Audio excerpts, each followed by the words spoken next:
My name's Derek Thomas. I'm the MP for St Ives, West Cornwall, Scilly. I'm obviously in Parliament because that's where we are these days, thankfully. And just really delighted to welcome everybody in this virtual format to our fourth meeting of the APPG on Axial SpA. We're particularly concentrating on the impact that Covid-19 and restrictions, etc., has had on people that have this condition, and also how we move forward to pick up the agenda and the work that we were doing prior to everything being disrupted. This is a busy APPG, and it's been fascinating, the kind of things that we've learned and heard in the three meetings we've had so far, and I'm pleased that we're able to meet again, albeit in this way. Our last meeting was in January, it seems an age ago, and we know that people who have axial SpA and other similar conditions have really struggled to access the normal support they'd get, or even the diagnosis, which is primarily what we're concerned about in wanting to accelerate that. We've got a really interesting afternoon and early evening lined up, so I'm not going to say a great deal. However, I do think I'm right in saying we're going to take apologies. Is that right, Dale? Mm-hmm. Thank you. So I think we have apologies from Lord Campbell-Savers, who for various technical and other reasons is unable to join us, but sends his best wishes to the meeting. Great, thank you very much. And welcome to everyone there, including parliamentarians and peers that are joining us. We're really excited about the 5 speakers we have before us this evening, and the way it'll work, and we'll mention this again as the afternoon progresses. We have the 5 presentations in a row. There will be an opportunity at the end to ask questions, and so we really want you to, if a question comes to mind or a point you want to make based on any particular presentation, we're not going to take interruptions during the presentation itself, but you can use the function, the question and answer function on this platform to put your question up, and then that will be picked up at the end of the session. So we've given over half an hour to take your questions, and we will do our best to cover all of those and get the right kind of answers.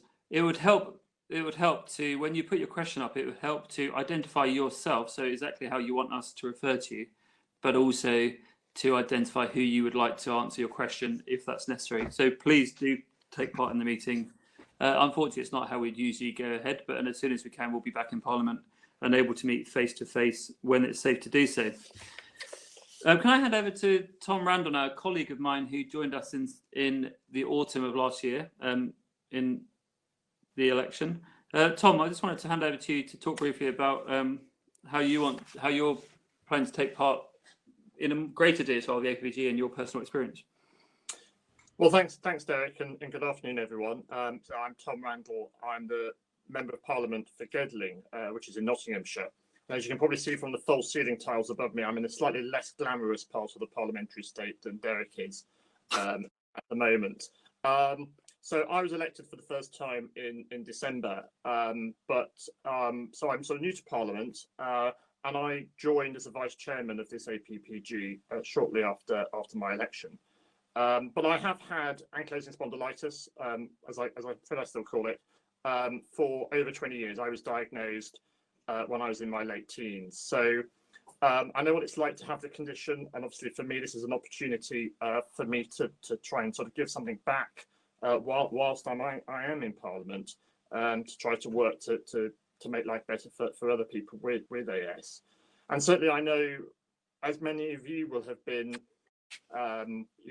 stuck indoors throughout lockdown. I've certainly been in a position where rather than walking to work or going for a swim, I've had a commute which is just consisted of walking from my bedroom to a desk which is 20 feet away, which is when you've got a condition that really requires you to get out and about, can be quite frustrating. So I'm sort of conscious of that the last couple of months have been difficult for everybody, but for people like us, it has been particularly difficult. And so during the course of this afternoon, I'm really looking forward to hearing the presentations that we've got to come, and listening to the group discussion that's going to come up as well, and hopefully looking to meet you all in person sooner rather than later. Brilliant, Tom. Thanks very much. I mean, this group, and as Tom has kind of indicated, his expertise will be fantastic because this group really does have a crucial role to play in championing the priorities of those living with axial SpA. And this meeting today is particularly about understanding how best we can move forward to safeguard service provision now, and as health services pick up again and care services, but also continue to work towards improving the diagnosis and quality of care in this area. That's what we set out to from the beginning. And so I'm really delighted that Tom can join us and bring an even greater perspective to this from inside Parliament. So thank you, Tom, for that. And you'll be joining in a bit later on. So first, I'm going to go straight to the first speaker. I'm keen to stick to time. We've got Frances Reid, who's as member, will be talking about her own experience of living with axial SpA during this lockdown. Frances, you've got 5 minutes, if that's possible. Thank you very much. Thank you. So mid-March, that seems a very long time ago now, doesn't it? I'd been eagerly awaiting a rheumatology appointment because it was 5 months after I'd first requested it so that I could change from the biologic Imraldi to Cosentyx. I'd been diagnosed with axial spondyloarthritis in 2019, early on, and Imraldi hadn't had much impact on me at all, other than giving me 2 of the worst chest infections I've ever had. I had 4 lots of antibiotics, it contributed to a nasty fall, and it forced me onto a course of steroids, so I really wasn't happy with it. So I was excited for this rheumatology appointment, but there was also a lot of fear and confusion. You'll remember in the news, there were reports that people on immunosuppressants would be especially vulnerable to getting the disease and getting it very badly. And having had those chest infections and also nursed my mother in her final days with pneumonia, this instilled an awful dread and fear within me of getting COVID. That stayed to a certain extent. There were some very difficult conversations at home. Whilst I worked from home, my husband commuted daily into London, and his employer at first wasn't very keen that he went virtual. This was ahead of lockdown. But in the end, we all agreed that I was only going to be safe if everyone else in the house was safe too. He's fortunately still able to work from home, which is great. There was confusion about my status. At my appointment, the nurse said I was probably more moderate risk. Good news, that's fantastic. But a few weeks later, a letter came from the rheumatology department saying I was at high risk, seemingly driven by poorly controlled condition, the steroids, the repeated infections, and so on. There was also confusion about my appointment itself. The hospital had said they'd do as many as possible virtually and they'd let us know, but they didn't. So I turned up on the day appointed to a horrified receptionist just as the phone in my pocket started ringing, and it was the specialist nurse. But the worst part of it all was actually being told that the trust couldn't, and I understand that, couldn't sanction any switches at this point in time for medication. I was going to have to stay on this drug that had made me so ill, and that they would be extremely reluctant to prescribe more steroids, as they were probably riskier than the biologics. My private physio and exercise classes were cancelled, and I couldn't go swimming and could no longer have acupuncture and cupping, which I found really helped me manage my condition. There were some positive aspects though. I stopped rushing around, that's unusual for me, and it did make quite a difference. And after the initial confusion about the appointments, I had 2 further appointments, one by video and one by phone, both of which went very well. I preferred the video one because I could see somebody face to face. My family and friends were really supportive. My 2 adult children self-isolated before coming back home, and 2 close friends were also shielding. So we had some companionship on WhatsApp or Zoom or whatever. I also decided that I was lucky enough to live in the countryside and I should use that, and I should get out and exercise despite the guidance.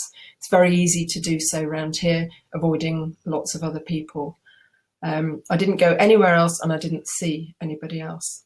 Finally, after about 5 weeks into lockdown, I think it was, I got a call to say that the Trust had reversed its decision and new treatments could finally start. Brilliant. So another 3 weeks whilst all the paperwork and the orders went through, and I was able to start on Cosentyx, and I'm thrilled to say it has been quite life-changing. So what would I like to see in the future? Who knows where COVID is going, whether it's here to stay or it's retreating, but I would definitely like to see a more direct way of discussing risk level with clinicians if needed, to clear up that confusion. I'd also like to find a way of letting shielded people out for some basic exercise. I took part in the NAS Members' Day. I met a lady there who had not left her house until she was allowed to do so in June. And she said she'd tried walking to the post office just for exercise, not to go in, but had to call her husband on the way there because she couldn't make it. Her muscles were too weak. You know, we all know if you have axial spondyloarthritis, you need to keep moving. Whether or not COVID continues, I would love to see more virtual appointments. I live 30 minutes away from the hospital, and then you have to add on at least another 30 minutes to find a parking space and then walk across a very large site, past the entrance and the queues to get into A&E. So yes, virtual appointments, please. And I think that if you have to go into hospital, then ideally treatments and appointments should be at cold COVID sites. I'd also like to see virtual ways of tracking how you were doing. So, you know, the BASDI scores or the BAFC scores and how you can submit them online. My hospital has an online portal and that should be quite easy. And then it would mean there wouldn't be delays in deciding that actually something needs to happen. And, you know, that was a big factor for me. And I think out of everything, actually having the disease under control is the most important thing and has made the biggest difference. I haven't felt as well in years. I'm sleeping better. I've much more stamina and flexibility. I'm not taking strong painkillers nearly as often, but I had to wait over 6 months, and people will as COVID continues. And I had a similar sort of wait 2 years ago when I had my first hip replaced, and I know how detrimental and damaging it is to wait that long, and it costs the NHS more ultimately. So we really need to find creative ways that backlogs can be managed as quickly and effectively as possible. And I think finally, I'd like to say thank you to NAS actually for really stepping up to the mark with all its online activities to keep us informed, show us exercises and communicate with each other. It's made a real difference. So thank you.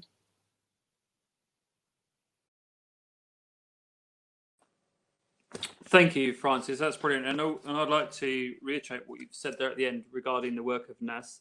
And that brings us perfectly to Dr. Dale Webb, who, without him, I wouldn't be here. He was very effective in asking me or cajoling me into getting involved in this. And I'm so glad he was, because I've learned so much, and it's such a great topic to get stuck into because there's a great amount of work to do, and I think we can achieve it. So without much further, I want to just introduce Dr. Dale Webb. Many of you will know him. He's the Chief Exec of NAS, and he's going to talk a little bit about how the work that NAS have done in terms of surveying and keeping in touch with the very people that rely on their support during COVID-19. Thank you, NAS. Thank you, Dale. I'm going to present the results of a recent survey that NAS has undertaken with people living with axial SpA during lockdown. We surveyed more than 800 people during May to July, of whom just over half the sample were female and just over half were aged over 55. And 3/4 of our sample had been diagnosed with axial SpA for more than 5 years. I'm going to focus in on 3 particular areas of the survey. The first of those is shielding. Our respondents told us that almost half of them had been advised to shield, and an additional 13% had not been advised to shield but had decided to do so. Almost half had been advised to shield by an NHS text, 1/3 by a rheumatology department, and 1 in 10 by their GP. But what has emerged both through the survey and through calls to the NAS helpline, which quadrupled during April, was just how much late and conflicting information there was. Conflicting information within primary care, within secondary care, between primary and secondary care, and that created significant anxiety for people with the condition. And as a consequence, for example, almost 1 in 10 of our respondents stopped taking their medications, mostly biologics, as a perceived precaution, perceiving either a greater risk of COVID or of having a more serious COVID symptoms, even though we now seem to know through the data that are emerging that immunosuppressed COVID patients may actually have better clinical outcomes as a result of an attenuated cytokine response.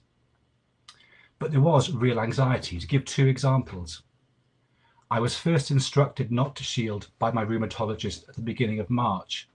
In the middle of May, I was rung by my rheumatology clinical nurse specialist, who was shocked that I was not shielding, as I'm a nurse and was still working face to face with patients. I was then instructed to shield on full sick pay as the prevalence of COVID was so high in the hospital. A second person remarked, local healthcare providers should have placed efforts on checking in with those who are shielding and providing better advice. My local GP gave me very conflicting advice on whether I needed to shield or not. So in this context, what was the impact of lockdown on people's health? We asked three questions. First, impact on general health, and around 50% of our respondents said that their general health was worse as a consequence of the lockdown. With regard to their axial SpA, again, about 50% felt that their axial SpA was worse. And with regard to people's mental health, about 46% of people said they felt their mental health had been adversely affected during the lockdown. So given this situation, how easy was it people to access rheumatology services? In our sample, 30% needed to do so, and of those, 75% were able to access their services in some form. But there were some services that were harder to access.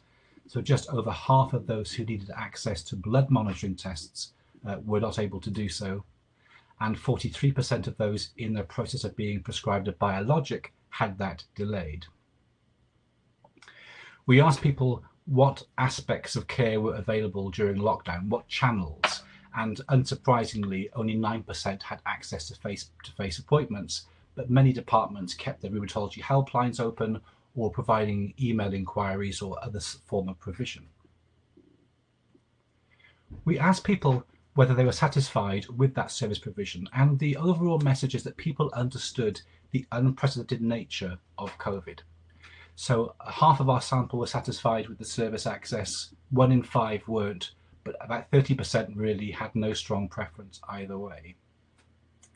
1 in 4 respondents had been offered a virtual appointment, and of them, 4 out of 5 were satisfied with that appointment. So then we asked about future service channels in rheumatology, and the results are very interesting.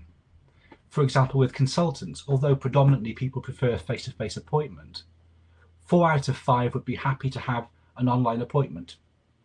75% telephone appointment. Physiotherapists, people still typically prefer face-to-face appointment. With a clinical nurse specialist, a range of modalities are acceptable to patients. So this gives us some interesting things to come back to about future service provision using digital care. I want to finish by talking about self-management. We asked people how they try to look after themselves and a wide range of responses. To give 2 examples, lockdown was a great chance to focus on exercise and management of the disease. I've been able to focus on mindfulness, Tai Chi, and a new stretching routine without the need to travel to work. I've downloaded the Samaritans app, which has been really helpful. It's helped with my mental health and coping with shielding. Once I was allowed to stop shielding, we have been going out for a walk most days just to keep things moving, but I've also been more cautious around lifting and things that might cause injury or flare. And a question for all of us in the third sector and in the NHS is this whole question of digital care and how we can use it to support self-management. NAS, we significantly upscaled our online support through Facebook Live sessions. Our branches were providing virtual physiotherapy, and this I think will be an increased form of support going forward. Thank you, Dale. That was brilliant. Thank you very much. People are putting comments in the general chat, and that's fine, but it would also be helpful to put them the Q&A section on your on this function if you want us to refer to them later on. Thank you very much. Can I now introduce you to Dr. Helena Marzo Ortega? She's a consultant rheumatologist at Leeds Teaching Hospitals NHS Trust and is the chair of the British Society for spondyloitis. Sorry, I usually knew that word. I'll hand over straight to you, and thank you very much, Helena. Well, good evening, everybody, and thank you for the opportunity to share the results of this clinical survey onto the impact of COVID-19 in the provision of care for patients with axial spondyloarthritis. Now, the survey ran from May to July this year and generated 81 responses with a completion rate of around 75%. The majority of responses came from services based in England. Now, when we look at the respondent profile, the majority of the responses came from the physiotherapists group, nearly 50%, and 33% from consultant rheumatologists. Now, the impact of the pandemic on the clinical care provision was, as expected, enormous. 50% of sites reported a reduction in operations with regards to the care of these patients. Now, significant reductions were also seen in the ability of face-to-face care in the majority of sites, and only 15% of services were able to offer any form of psychological support, with less than 10% able to provide outreach care to vulnerable populations.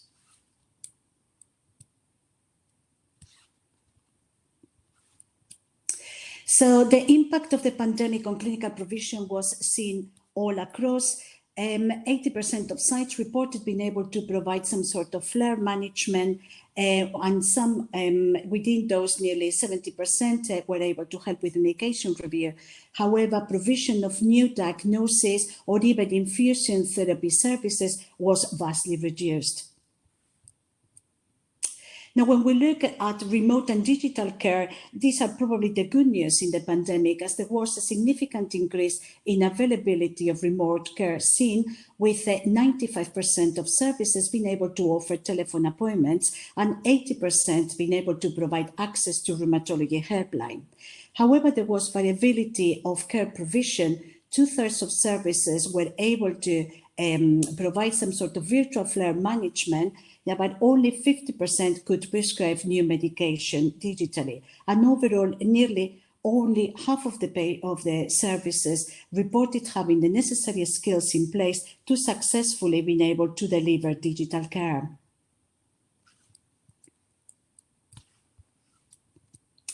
So when we look at the general level of engagement, the majority of sites felt that this was not as good as they would have liked. 65% were satisfied with the level of engagement, but nearly 20% felt that this was unsatisfactory. And I think the main challenge to our mind came from identifying high-risk patients, with only 1/3 of sites being able to identify the high-risk patients within the first 2 weeks of the pandemic. And most worryingly, 10% are still reporting not being able to identify the high-risk group when we're only 2 weeks short of the new government guidance saying that this now may stop. So looking ahead, there is considerable concern about the level of face-to-face capacity that we're going to be able to offer to our patients. And the majority of sites, predict having less than 50% of normal capacity, and 2/3 of services feel or have already said that they will have no plans in place either to reintroduce physiotherapy or to reopen hydrotherapy services. So the general feeling is that we really should be able to secure a minimum amount of services specification, and indeed 75% of the sites feel that this should be the case.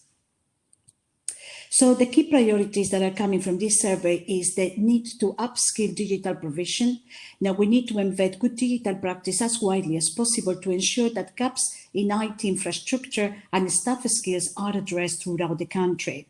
Now, improved coding is an absolute priority, and we believe that the government, together with NHS England, should be working on making an improvement at national level. Improving coding will identify those at risk as soon as possible in the event of further outbreaks. It will also help us manage our clinical backlog, and it will improve the screening of new patient referrals.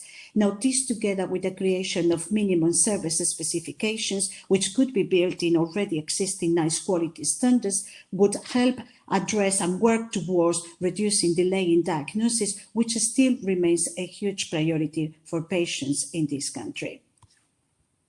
Thank you for your attention. Thank you very much for that, Helena.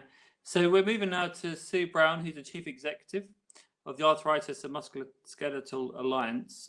And Sue's going to give a brief overview of the impact of COVID-19 on MSK services more broadly, particularly highlighting the recent work of ARMA. So Sue, again, I'll hand over to you without any further chat. Thank you.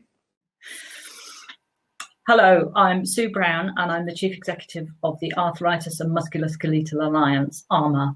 We are an umbrella body that brings together the patient organisations and the professional groups that work across the breadth of musculoskeletal health. Since the pandemic, we've been bringing our members together to share intelligence and support each other in how we respond to the pandemic. And I'm going to talk a little bit about the experiences of services and patients throughout the pandemic. I would say that the response of services has been very variable across the country. Some have been absolutely fantastic and others have really failed to respond to the pandemic in the way that patients needed.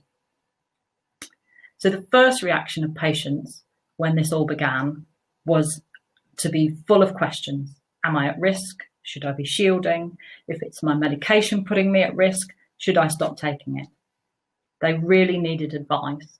But when they turned to where they would normally get that advice from, which in many cases was the nurse helplines, they found that a lot of them had closed and some rheumatology departments had actually closed completely. And so people turned to the patient organisations that are members of ARMA.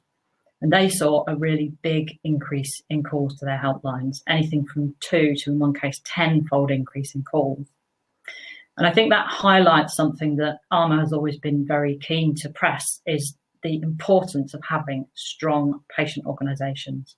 People need to get support from that source, but particularly now that our members were persuading people not to stop taking their medication and supporting people through decisions about how to keep themselves safe.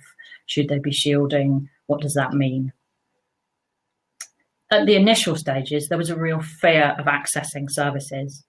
Fear of catching the virus if you needed to go to a hospital. And that particularly affected people who needed regular blood tests or infusions. Some services really started to innovate and respond to this. So people were switched onto medication that meant they didn't need to come into hospital.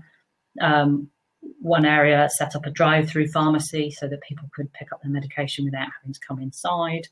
Another was delivering infusions in community venues that were closed because of the pandemic so that people didn't need to go into hospital. And then as time went on, there became increasing concerns about not being able to access services. People were flaring, people were being newly diagnosed because, of course, new cases didn't stop just because there was a pandemic. And despite the guidance on red flags saying that acute inflammatory arthritis and suspected rheumatological conditions required urgent referral, a lot of people found that they couldn't get those referrals, they couldn't get appointments. There was also an issue with community MSK services, so people who were regularly accessing physio or hydro pools were finding that they were closed, and services that people access independently, like chiropractors, osteopaths, yoga classes, Pilates, all of those were closed as well. So people were really struggling with the self-management of their conditions. There were some services that really innovated across MSK, and there's an initiative called the NHS Change Challenge, which has been identifying all of the really positive innovations that people don't want to lose. A lot of these are beneficial, not just in a pandemic situation, but generally. The most common of those, of course, is online support, and that has been a big initiative throughout the pandemic. Patients' experience of that has varied. There's a group of patients who have said, this just doesn't work for me, I can't access it, I don't like it, it doesn't work. There are others who've said, this is okay, but I'm really looking forward to getting back to seeing people face to face. But there are a big group of patients who've said, this is fantastic, this is great. I really like not having to travel to my appointments, it's so much easier for me. Why has nobody offered this to me before? And I think it's important that once this is over, we really think about every appointment, for this patient, what is the best way to deliver it, rather than saying digital is normal or face-to-face is normal. So where are we now? We've got a big backlog. As I say, there's been new cases, there's been flares. We need to start restoring routine appointments. And I don't think that's going to happen quickly. But there are three things that I would really like to see services focus on as we restore services. The first one is good communication with patients. People really need to know, what am I going to get and when am I going to get it? What should I be expecting?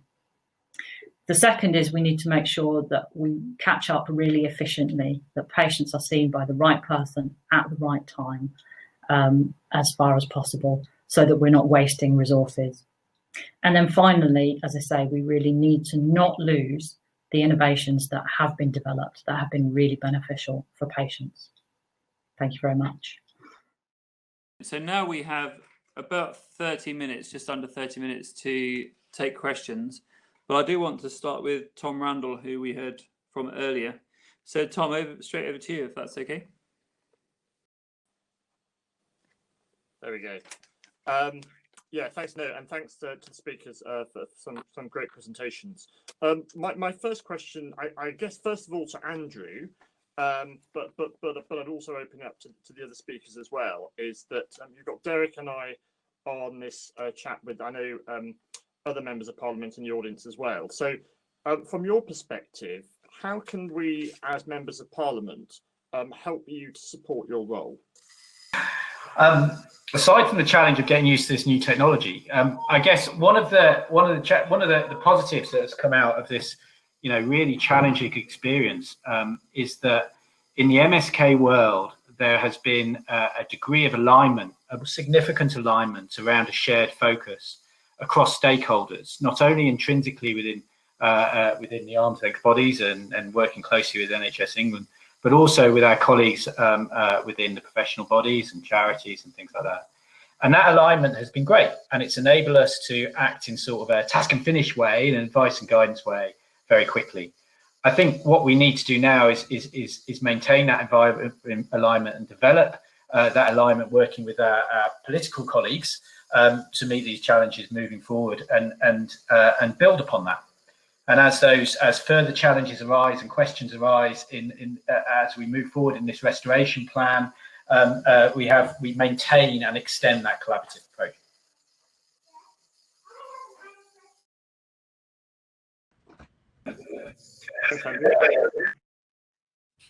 Did anyone of our previous speakers want to approach that question as well?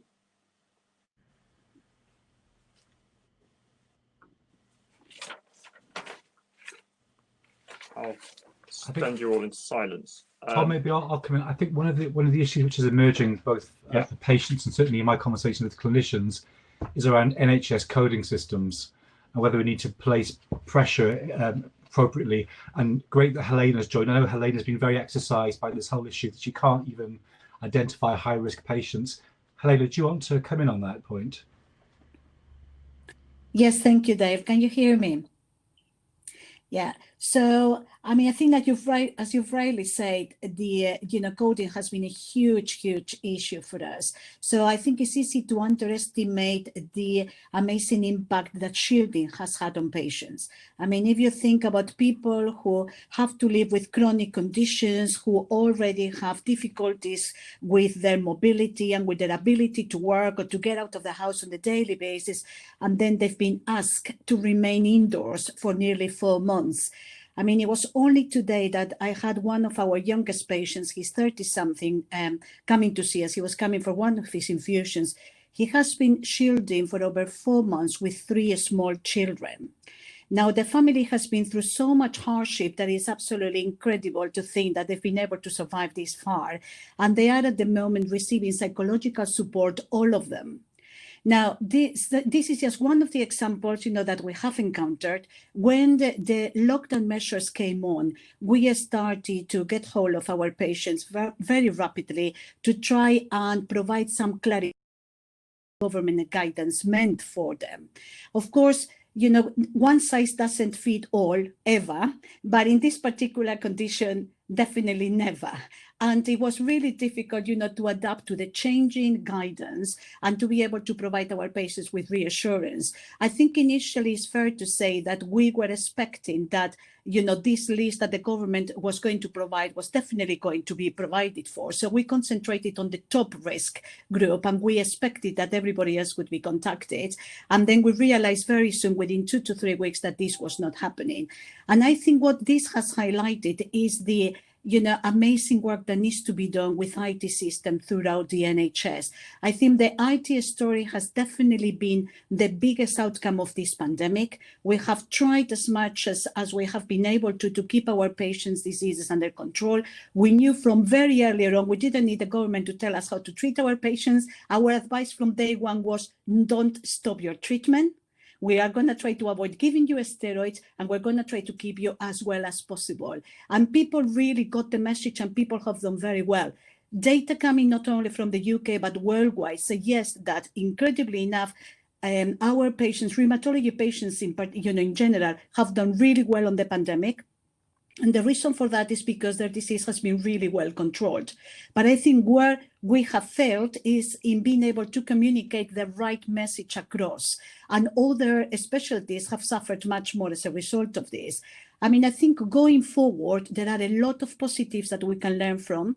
I think getting IT incorporated in our daily lives is the way forward. We cannot completely adopt a blanket approach because a lot of our patients are of a certain age and they're never going to be able to get onto the digital ladder. So we need to continue being able to get face-to-face reviews. But if there is one priority that this government needs to take forward, thinking about a possible wave, and even if we don't have it, is that the NHS needs to be brought into the 21st century with regards to our IT systems.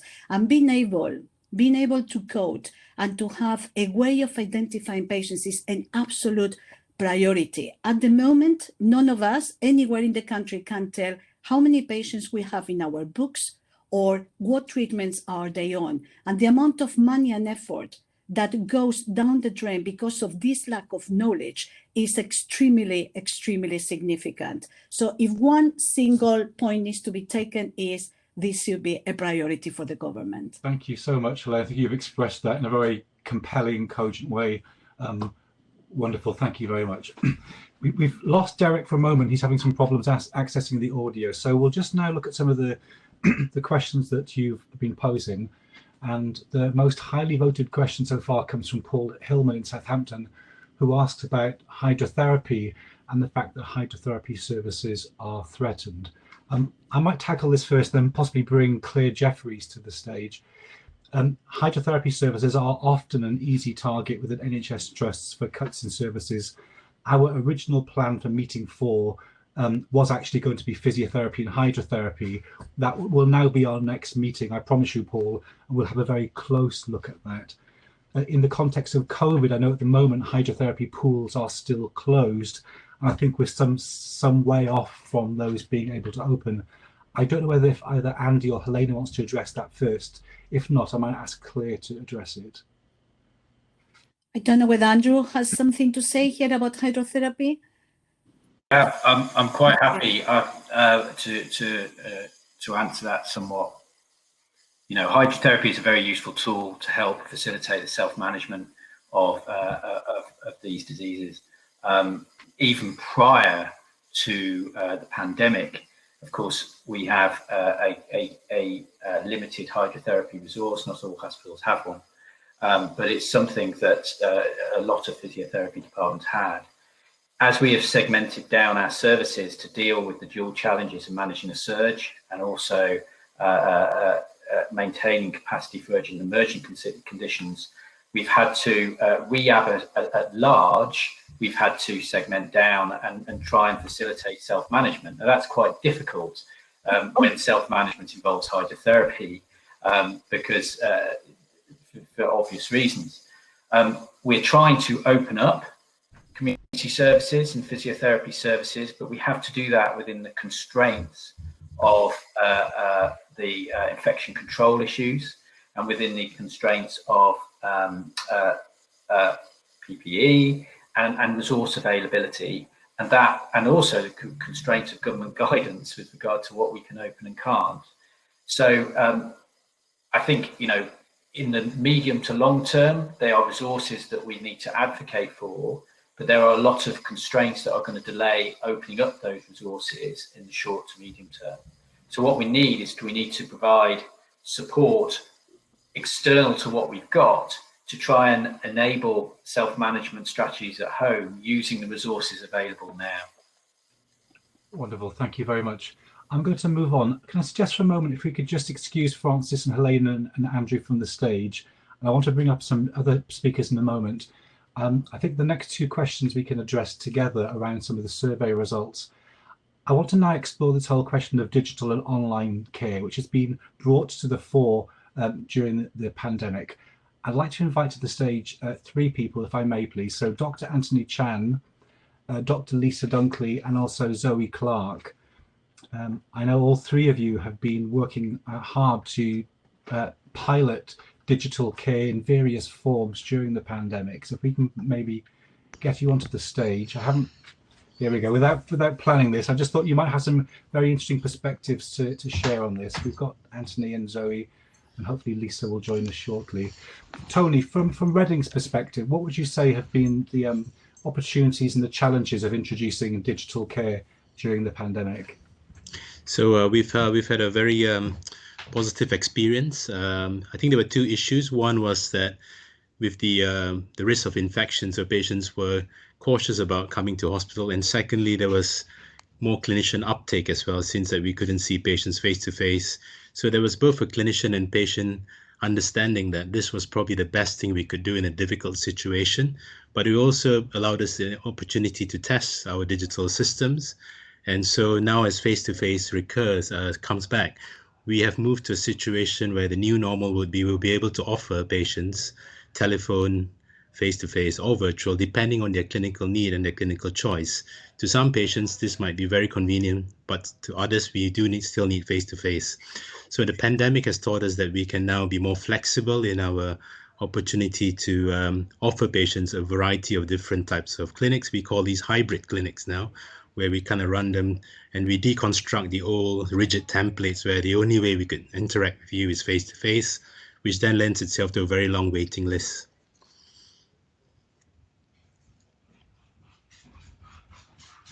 Thank you so much, Tony. Tony, one of the questions which is being posed really is which subpopulations of patients will this be appropriate for, which won't they? I mean, for example, newly diagnosed patients. Patients who haven't been diagnosed yet. And also, do you think there are particular skills or indeed clinical supervision support that staff are going to require if this is the new norm to deliver care in this way? I think having patient involvement is really important in the setup. So we've engaged with our patients to get feedback when we have set up these virtual clinics. But I think certainly new patients that we haven't seen before, perhaps face-to-face would be more appropriate. Patients who need procedures done or they need physical examination, then face-to-face will be appropriate. But we think about 30 to 40% of patients where the disease has been more stable, they've been coming regularly for routine review, often just coming up for a check. Those people, if we could do those patients online assessments, they would be very appropriate. But I think key to this is making sure that the patients also give consent to this. Age is not a factor. We have learned, and I have learned, that my 92-year-old patient, in fact, found it much easier to come to do a virtual clinic. So it appeared that it actually helped the access to clinics, because traditionally we think that they can't engage, but they tell me that they're very good at engaging with their grandchildren on Facebook, and they've learned how to use Zoom much better in the COVID period. So we can't use age as a factor anymore to determine whether these patients can engage virtually. Thank you, Tony. So Zoe, you're an osteopath, you have Axial SpA, and throughout this period you've been the face of NAS, with weekly Facebook Live sessions and a whole range of self-management support. What's been your sense of how people have responded to this online approach to care? I think overall it's been really positive. I think we've had a lot of engagement from people that I've been really pleased with.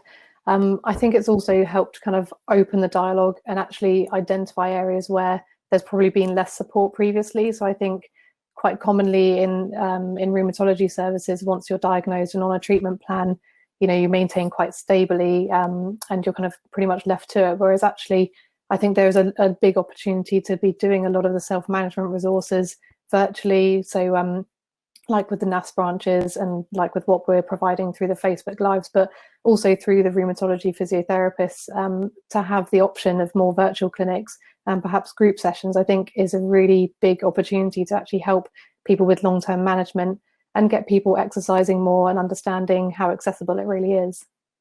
And certainly from the survey we undertook, patients seem to be very receptive in principle to lots of care happening in this way going forward.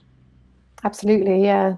And certainly in terms of, sort of my private work as an osteopath, people have really appreciated having the opportunity to continue that care in, you know, what are very difficult circumstances for patients and clinicians. Thank you. So we also have Zoe Cox, who's a physiotherapist. Zoe, what's been your experience of trying to provide care virtually? Of what? Sorry, can you just repeat that? Of providing support to patients online. Online. So we in Sheffield initially did an awful lot over the telephone, which in some cases is fine, and then it's really challenging as well when obviously you can't see the patient. So we've moved to virtual video consultations relatively recently. We were a bit behind the curve here, which has made things a little bit easier.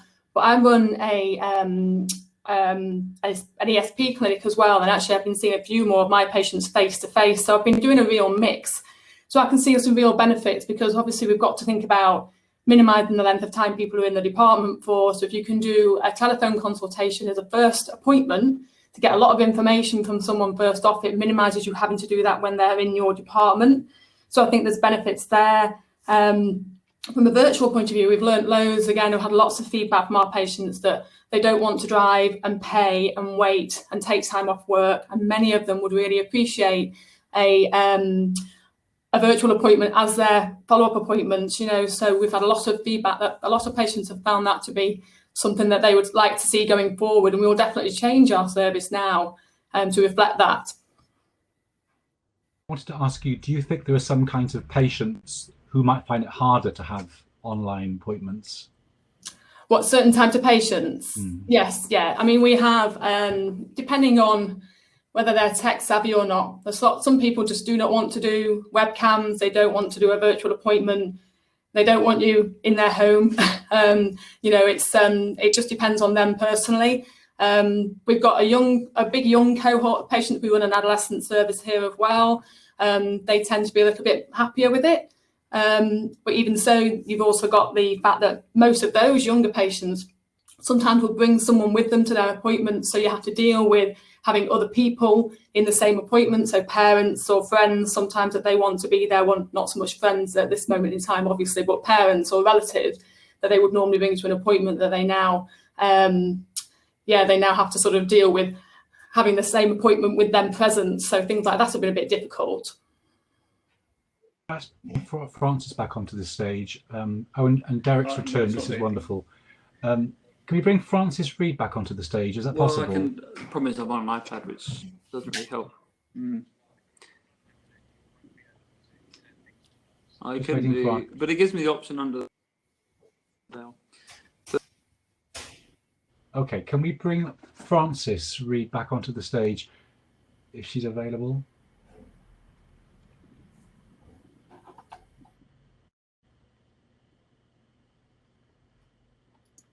Wonderful. So I think we've covered the top three questions. The question for Francis was, what would make your virtual life easier? And do you have any top suggestions for at-home consultations? Virtual life easier. Definitely, I think reporting back and being able to submit questions. I mean, we have a hospital portal that I use where you can submit messages and things. But I think, you know, I'd be really happy to do a monthly or bi-weekly sort of update of my scores and submit, do I have any questions? Do I have any concerns? So that the clinical team, when deciding, do I need to be brought in or not brought in, can have a think about that and know what the issues are before I get there. I liked the comment just previously about minimising the amount of time that you're in the hospital. I would definitely like not to go to the hospital except when it's needed.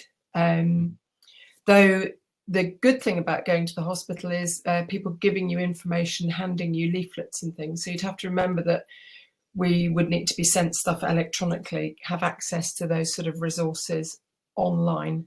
I think that's important. And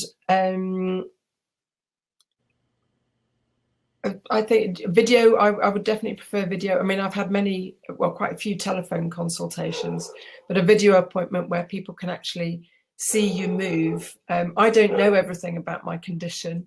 And an appointment in January, the consultant asked me to bend over and touch my toes, and I managed that because I've been on steroids. And then she said, well, can you turn to look that way? And I sort of went like that. And she went, oh, your neck's really limited in movement, isn't it? And I'd never actually appreciated that my neck was as restricted as it was. So I just think the opportunity, I think Sue mentioned, the right appointment for the patient.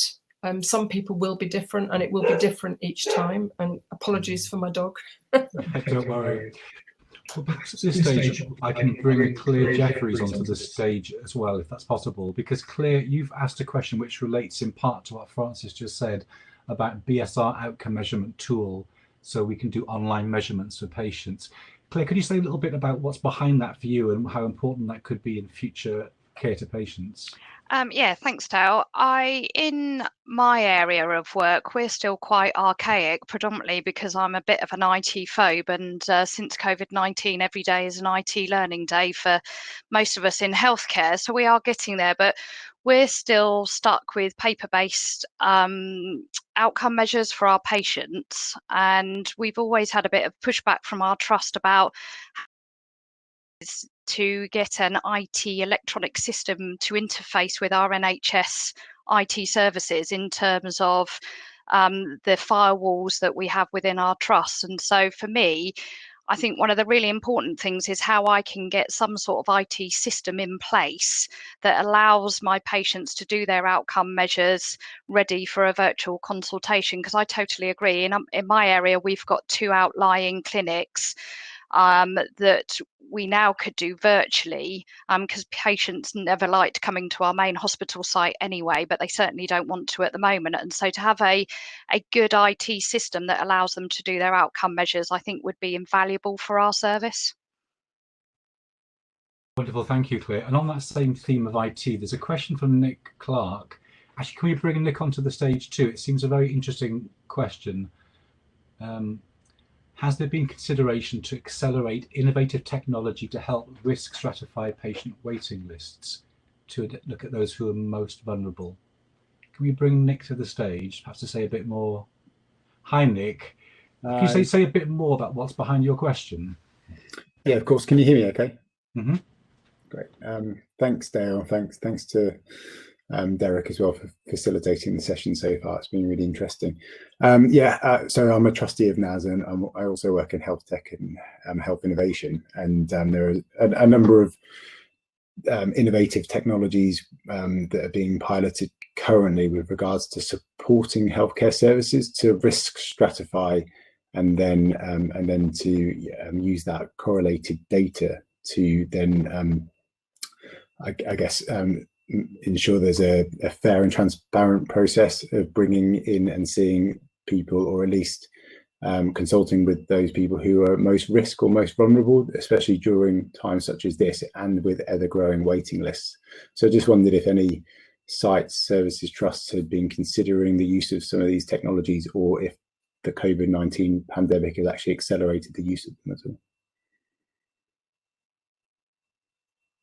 I think you're on mute now, Dale. Sorry, that was a rookie error, wasn't it? Sue, did you have any response you wanted to make to that? We brought you onto the stage. Did you want to say something about that? I think the whole digital thing, I think, is really interesting, and I was cheering Anthony Chan when he was saying we've found that age is no barrier, because that's one of the things I keep saying is everyone is used to Skyping their grandchildren. Why do you assume that they're not going to be able to do it to their doctor? But I think there are some real issues around things like digital exclusion and digital poverty. So young people might be totally au fait with using a smartphone, but they actually need to be able to afford enough data to be able to do consultations. And I think there's some real equality issues there. In terms of using tech issues for stratifying waiting lists, I have slight concerns around that simply because of the experience of shielding. The data that was held was not sufficiently precise to be able to identify, in rheumatology certainly, who should and should not be shielding. And I think that explains some of the confusion that people experienced throughout shielding, really, was that the only practical way of identifying people was to go through the list by hand and say who should be shielding and who shouldn't. So I think if you've got the right information and records on people, there's potential there, but I would be slightly wary of whether the data we have is actually good enough. And I know there's some people who are quite hoping that the shielding experience will help focus on coding issues and try to improve that in the future. Great. Thank you both. So there's a related question from Anthony, which is addressed to Andy Bennett. Perhaps you can bring Andy back, please.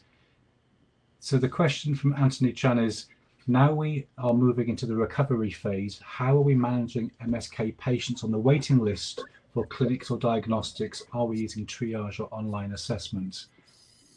Andy, any thoughts about that? Yeah, so look, we're exploring the best ways to deal with the huge challenge that restoration is across MSK and all the associated specialities. And of course, that is also across primary, community and secondary care.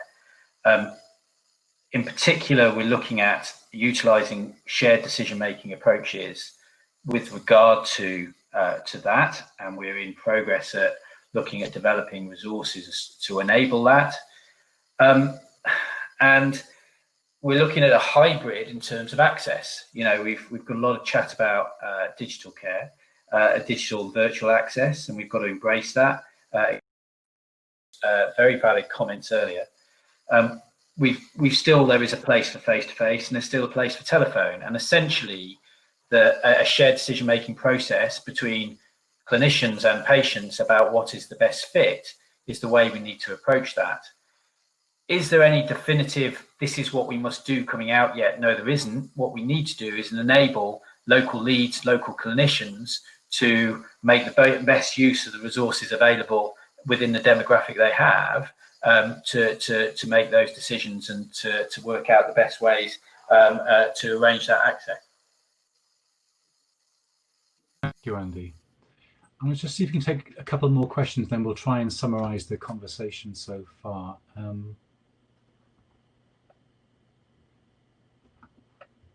Where to go to next? How do you ask local rheumatology services to want to make these improvements? What makes them change? Well, that's an interesting question. Who would like to address that one? I'll start. I don't, because I've been doing change in different settings for eons, and I think one of the answers is people. So it is people with drive. Every service in every setting, in every job I've ever had that has significantly improved is because somebody got the bit between their teeth and drove the change locally. Now, that's a bit of a problem if you have a rheumatology service. It's full of people who don't want to change and who are very happy with the way things are. But I think the other thing is inspiring people. So you can't get those people to make the changes unless you can inspire them with how it can be done. So that's one of the things I think, is finding people who've made those changes and can express why they are an improvement, and find ways to get those messages across, because we can write as much guidance as we want, no one will do it unless they're really inspired and have a real vision for what it could look like. Thank you, Sue. Okay, looking down the question list, I can see numerous people are commenting about the whole question of coding. I think probably offline we'll want to explore this in a bit more detail, because clearly it's exercising a lot of clinicians, and I know many clinicians were embarrassed by the fact that their system didn't allow them to identify all of their high-risk patients along the way. Andy, listening to the conversation so far, and in the role that you occupy, I know we can't predict what's going to happen, and there's obviously heightened talk in the media just today about a second wave of infections. What things are you taking away from the conversation so far that might inform your thinking around kind of national frameworks for delivery? I think that one of the biggest, there are the obvious things that we've talked about, the digitisation, which is commonly being talked about in a lot of different places, and the opportunities and also challenges associated with that moving forward. I think the things that, and the coding issue related to shielding, which has been a substantial bit of work that we've been involved in during this piece. I think the big thing I take away is the patient presentations and the need for the co-productive approach for the changes we are making associated with restoration. You know, it would be wrong to say, you know, we can't say exactly what things are going to look like at 6 months down the line, but we've got the ability to, we've still got a shared focus, there's still a degree of momentum, and we can reflect on the experience we've got so far. And I think one of the biggest things I would take from the experience in my role so far is the benefit of a co-productive work strategy, well, working with our lived experience representatives. And the biggest thing I take from this is listening to our patient colleagues, both in the chat, but also in the presentations, to really hear what the challenges have been and what the opportunities may be.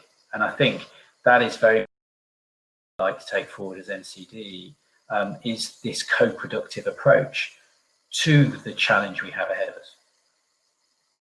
Thank you, Andy. I'd like to ask Sue, and then maybe in a moment if we could bring Helena back onto the stage. Really, Sue, from your perspective in terms of ARMA members, how are they feeling really about the future uncertainty and the ability of our services to weather the storm that may be ahead in a second wave? What's the thinking and the feeling right now?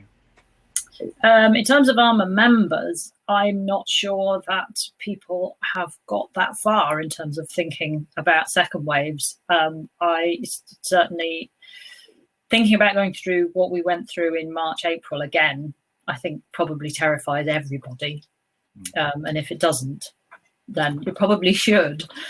But I think that, I hope that what everyone is doing across the board is thinking, if it happens again, what would I do differently? I think that's a principle that absolutely everyone, NHS, ARMA members, voluntary sector, government, everyone should be thinking. There is a possibility that we will have a second wave of whatever size. And we need to think now, what did we do well that we will snap straight back into? And what would we do differently? But I think even if there isn't a major second wave, we've got a very long haul to get things back to where we need them to be. And we're going to need to do everything as efficiently and as well as we possibly can if we're going to stand any hope of getting things back to where we think they should be. I want to bring in Tom now. I'm sorry that Derek's having real problems accessing the system, so he apologises. But so Tom, as somebody living with AS and also who's a member of Parliament, from the conversation so far, what particular things are striking you?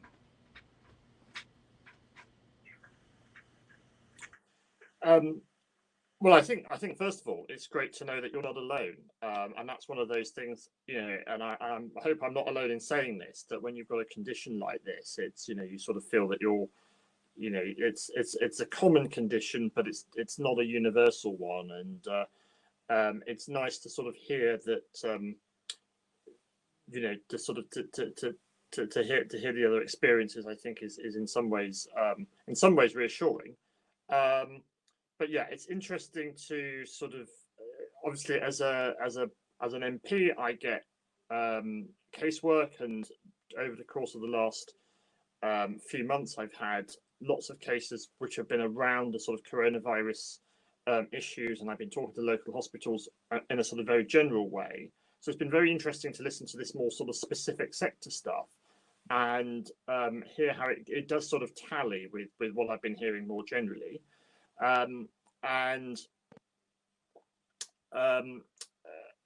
Yeah, and there's obviously sort of a lot to take on board there, I think, in terms of how we go forward with things. Thank you, Tom. So just for the benefit of colleagues who haven't had a chance to come to the stage or have their questions posed, there's a wealth of chat already and questions, and what we will do is take all of those. And our intention is to write a report based on this evening's meeting. We may want to follow up with some of you to flesh out some of the discussion points, and then use that to feed into appropriate parliamentary mechanisms over the coming weeks, really, and months, to aid discussions about future policy around rheumatology service provision and Axial SpA.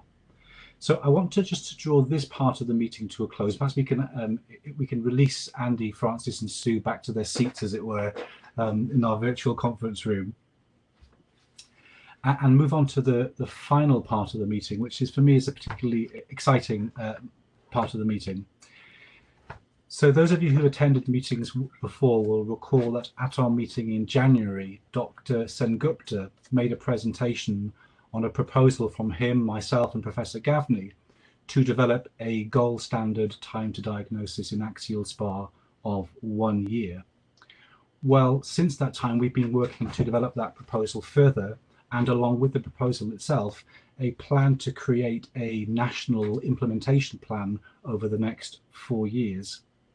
And working with others, and especially with the incredibly committed team at UCB, who are funding this program as its program sponsor, we are now in a position to bring to life this ambitious program, which we understand is the first time anywhere in the world in Axial SpA that such a program has been attempted to both develop a gold standard time to diagnosis and then implement it through a national plan. So tonight we are launching the formal consultation process, and after this meeting has concluded, the documentation relating to our proposal will go out to hundreds of NHS organisations and thousands of people living with Axial SpA, because only through dialogue and actually through a national consensus of clinicians and policymakers and patients about the urgent need to make change and the means by which we can make that change, only through that kind of national dialogue and consensus can we achieve this ambitious goal of ensuring patients are diagnosed within 12 months of their symptom onset. So we will be reporting back to the APPG. Our intention is to launch the final version of the gold standard and the implementation plan at our planned parliamentary reception for December the 1st. But meanwhile, to launch that consultation process, it gives me great pleasure and a real privilege to launch it through the following video, which sets out our compelling case for change. Can we play the video now, please?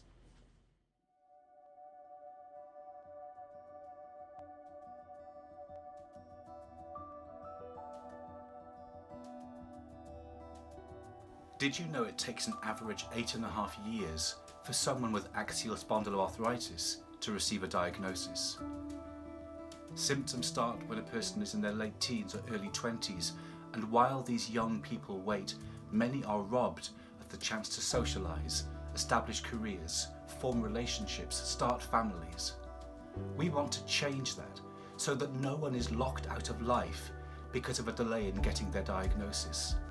That's why we are launching a programme to establish a gold standard time to diagnosis of 1 year. I didn't think my severe hip pain was anything serious when I was a teenager, and although excruciatingly painful, GPs and specialists put it down to playing too much high-impact sport. Hi, my name is Paul and I lived with chronic pain for 12 years before I was diagnosed with Axial SpA. Nobody thought it could be Axial SpA or AS, despite me being in a high-risk group. Hi, I'm Dasha, and I waited 8 years to be diagnosed with AS. I found out when I was 27, and while I waited, I felt lost and scared. My first symptom was a red sore eye that would not go away. I was referred to an eye hospital and told it was uveitis. I was told by a rheumatologist that I didn't have Axial SpA. Hi, my name's Anne and I lived with chronic back pain for 30 years before I was diagnosed with Axial SpA. My GP didn't recognise that I might have axial spondyloarthritis. Hi, my name is Andrew and it took over 25 years before I was finally diagnosed with the condition. It started in my mid-20s with lower backache, and my GP at that time said that it was because I was overweight. Now my BMI was 27, which is hardly fat, but I went away to try and lose weight. And over the next 20 years I took painkillers, I went to the osteopath, and to and fro from the doctors. My symptoms first started when I was in my early teens. I was 14 and I loved playing rugby and cricket. During a fielding session I remember collapsing to my knees because of the stabbing pain running through my hips and lower back. Over the next few years the pain would come and go, and I tried my best to carry on playing sport 7 days a week. Sadly, and unbeknown to me whilst I waited, my condition got worse and my spine started to fuse. Irreversible damage was being caused. For 8 years, my time has been taken up with medical appointments and health concerns, while my friends were enjoying their time at university and early careers. It started in my knees at the age of 7 and I was finally diagnosed at the age of 38. While I waited, the back pain stopped me doing all the things that I enjoy. At my worst, I couldn't stand up or walk unaided, and at 31, my parents had to take care of me. Things became absolutely intolerant. Standing for long periods, sitting for long periods, car seats, reversing in the car, aircraft seats in particular, which ruined holidays. And I spiralled into depression as I saw any chance of a career in sport disappear. I withdrew from my circle of friends and stopped socialising. My growing pain impacted every aspect of my life. I was given treatment after treatment that didn't work, the worst being a steroid injection into my eye. It stopped me from progressing in my career and even having to give up my job entirely. Getting that diagnosis after 12 years of pain was so empowering. For years I put my pain down to weight issues, growing pains or sport injuries. But now I knew my pain was being caused by something completely out of my control. My anxiety built as I didn't know if I was ever going to get better. Then in 2019, I was diagnosed with AS. I'd seen multiple GPs and specialists, none of which could provide any form of diagnosis, and in 2015 I was finally diagnosed. Receiving that diagnosis was a huge relief. It meant I could now begin to rebuild my life without chronic pain. I was finally diagnosed in 2017 by a different GP, and since then I'm in a much better place. But I do blame myself for not having pushed it much earlier. An earlier diagnosis will enable people to live happy, healthy and productive lives, reduce the risk of serious complications, reduce healthcare costs by allowing them access to effective therapy. We can't do this on our own. We need your support so that the healthcare community throughout the UK can reduce this delay to diagnosis to 1 year. Thank you.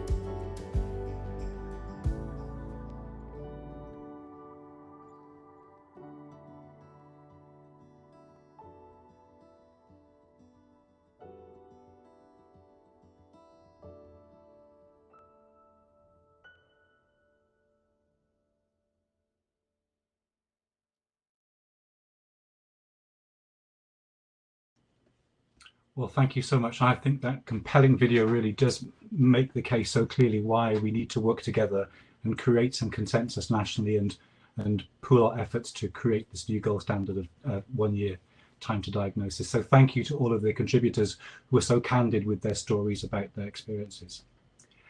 I'd like to wrap things up. I want to first thank Novartis for funding this meeting. This was an extra meeting that wasn't in our schedule, and that funding really has helped, I think, to create an incredibly rich conversation. So thank you to Novartis. And next week we will be sending out the minutes of this meeting to those of you who've attended this evening. We will be encouraging your further comments and reflections as we then build a report based on the deliberations this evening. But thank you all to all 73 of you for staying the course. It's been a really fascinating and full conversation, and I'm sure Derek would like to pass on his thanks to all of you for your involvement too. And I wish you all a very good evening. Thank you all for attending, and good evening.